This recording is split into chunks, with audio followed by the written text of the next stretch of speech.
Assalamualaikum warahmatullahi wabarakatuh. Kita ketemu lagi pada mata kuliah Ekonomi Wilayah dan Kota.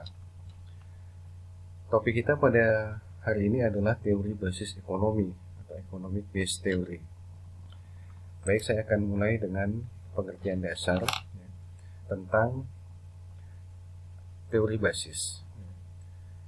Nah, kegiatan ekonomi sesungguhnya adalah kegiatan yang sangat kompleks. Tapi dalam perspektif teori basis, kegiatan ekonomi yang kompleks itu sebetulnya bisa dikelompokkan ke dalam dua jenis kegiatan yang disebut sebagai kegiatan basis dan kegiatan non-basis. Nah, pertanyaannya kemudian adalah apa yang dimaksud dengan kegiatan basis dan apa yang dimaksud dengan kegiatan non-basis. Jadi kegiatan basis adalah kegiatan yang orientasinya adalah ekspor. Ekspor tentu saja tidak semata-mata dalam pengertian keluar negeri, tetapi keluar wilayah, meskipun masih di dalam negeri, itu masuk dalam kategori sebagai kegiatan ekspor atau kegiatan basis. Sedangkan kebalikannya, kegiatan non-basis itu adalah kegiatan yang tidak memiliki orientasi ekspor atau orientasinya hanya untuk memenuhi konsumsi lokal. Di dalam perspektif teori basis, diyakini bahwa hanya kegiatan basis yang mampu mendorong pertumbuhan ekonomi wilayah. Karena kegiatan basis dapat memperoleh pemasukan dari luar wilayah, bukan hanya semata-mata mendapatkan pemasukan dari dalam wilayah atau lokal.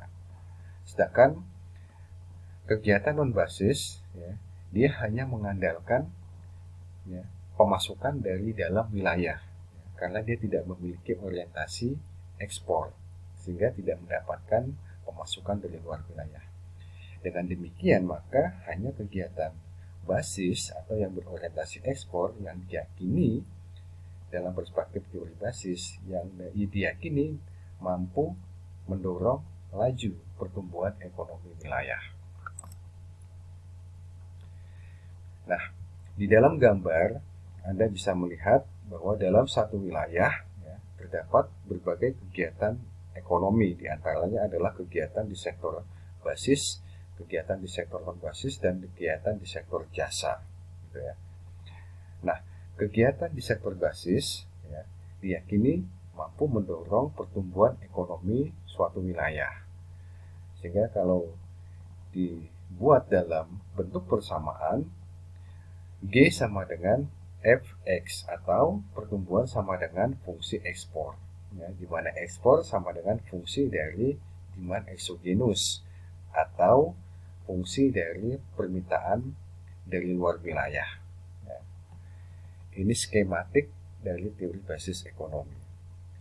Nah, apakah kegiatan basis ekonomi itu hanya berpengaruh terhadap ekonomi lokal? Ya, tentu saja kegiatan di sektor basis tidak hanya mendorong pertumbuhan ekonomi wilayah, tetapi juga akan secara simultan mendorong pertumbuhan ekonomi lokal.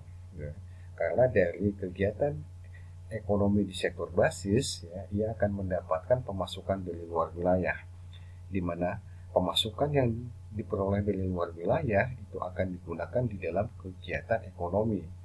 Nah, di dalam proses kegiatan ekonomi itu, ia akan sampai menyentuh pada kegiatan di tingkat lokal. Maka semakin berkembang ekonomi wilayah, dia juga akan mendorong pertumbuhan atau perkembangan pada tingkat lokal. Kira-kira seperti itu penjelasan dari gambar berikut ini.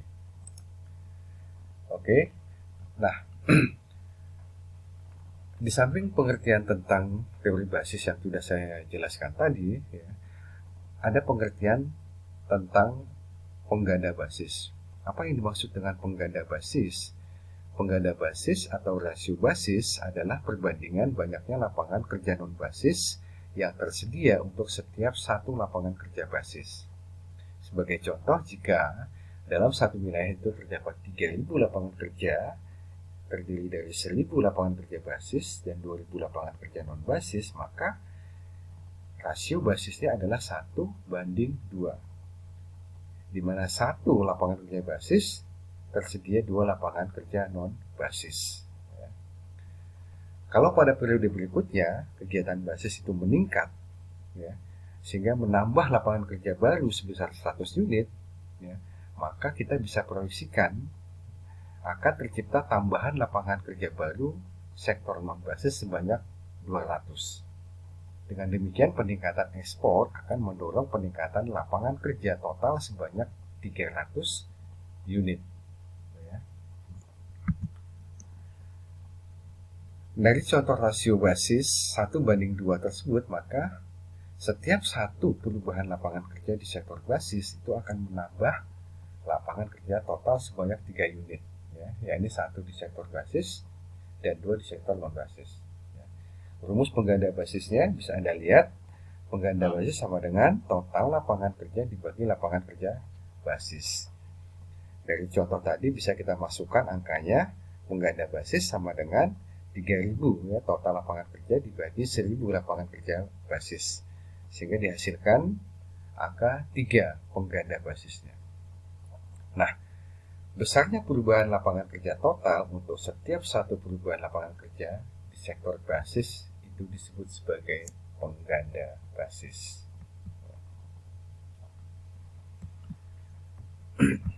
Baik.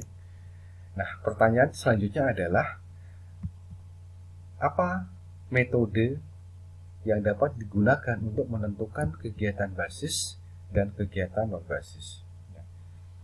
Di sini terdapat 2 metode untuk menentukan jenis kegiatan ekonomi, apakah masuk dalam kategori kegiatan atau sektor basis atau masuk dalam kategori kegiatan atau sektor non basis.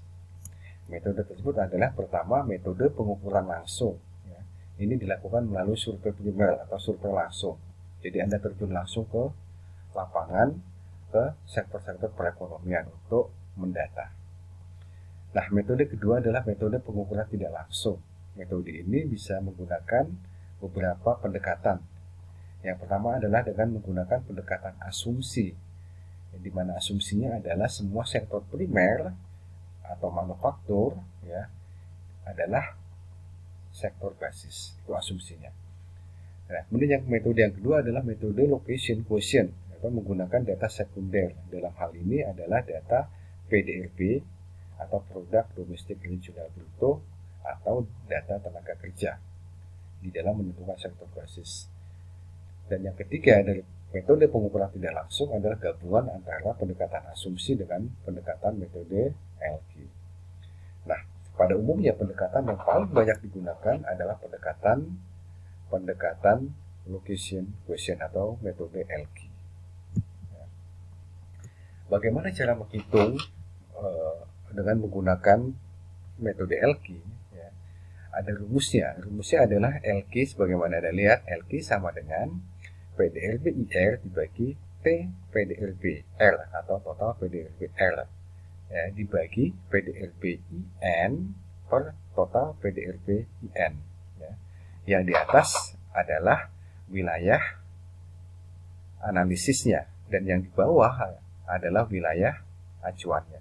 Jadi dalam perhitungan ini Anda bisa bedakan 2 wilayah. Yang pertama adalah wilayah analisis dan yang kedua adalah wilayah acuan. Wilayah analisis adalah wilayah yang akan Anda cari LQ-nya. Sedangkan wilayah acuan adalah wilayah di atasnya. Ya, jadi kalau wilayah analisis Anda adalah kabupaten atau kota, maka wilayah acuan Anda adalah yang di atasnya, yakni provinsi. Ya. Nah, jika hasil perhitungan LQ, ya, lebih dari atau sama dengan 1, maka sektor tersebut dinyatakan sebagai sektor basis. Sedangkan jika hasil penghitungan LQ kurang dari 1, maka sektor tersebut dinyatakan sebagai sektor non basis. Di sini ada contoh hasil perhitungan dengan menggunakan metode LQ. Data yang digunakan di sini adalah data PDRB Provinsi Riau tahun 2006 sampai dengan tahun 2010. Dari hasil perhitungan bisa Anda lihat di sini sektor pertanian ratanya adalah 1,25, ya. sektor penggalian 6,05. Sektor yang lainnya seperti industri pengolahan 0,41, listrik dan air bersih 0,30 dan seterusnya. Nah, sektor yang hasil perhitungannya lebih dari atau sama dengan 1, ya, dalam hal ini adalah sektor pertanian, dinyatakan sebagai sektor basis karena nilainya lebih dari atau sama dengan 1. Sedangkan sektor yang hasil perhitungannya adalah kurang dari 1, ya, seperti industri pengolahan dan yang lain-lainnya, maka dinyatakan sebagai sektor non basis.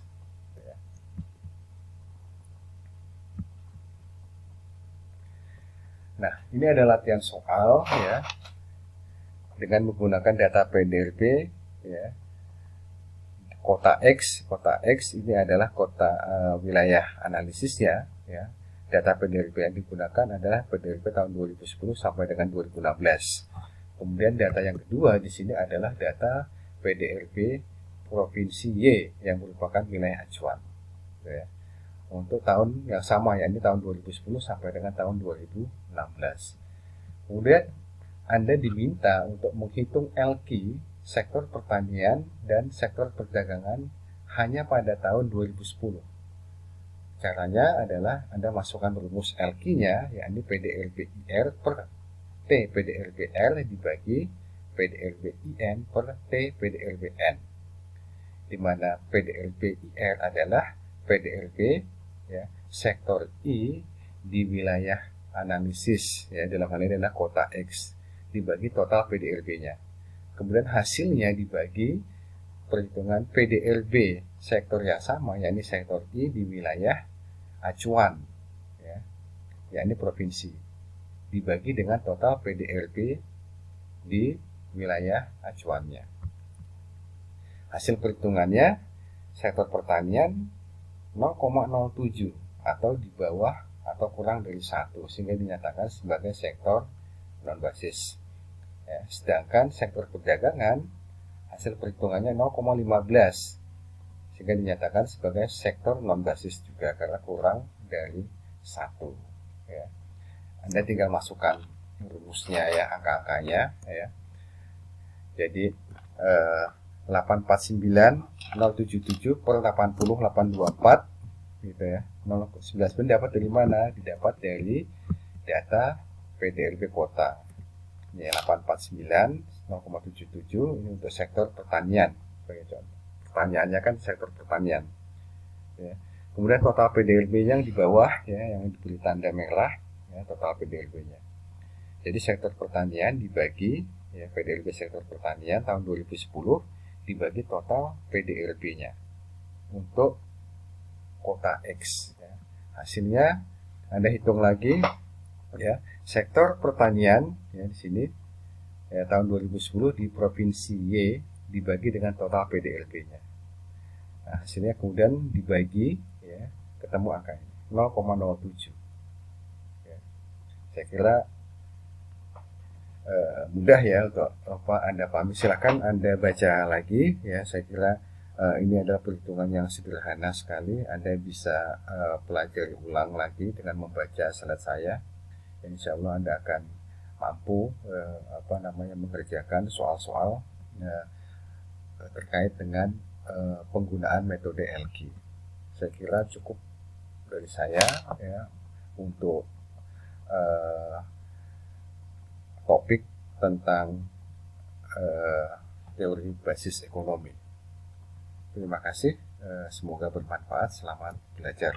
Wassalamualaikum warahmatullahi wabarakatuh.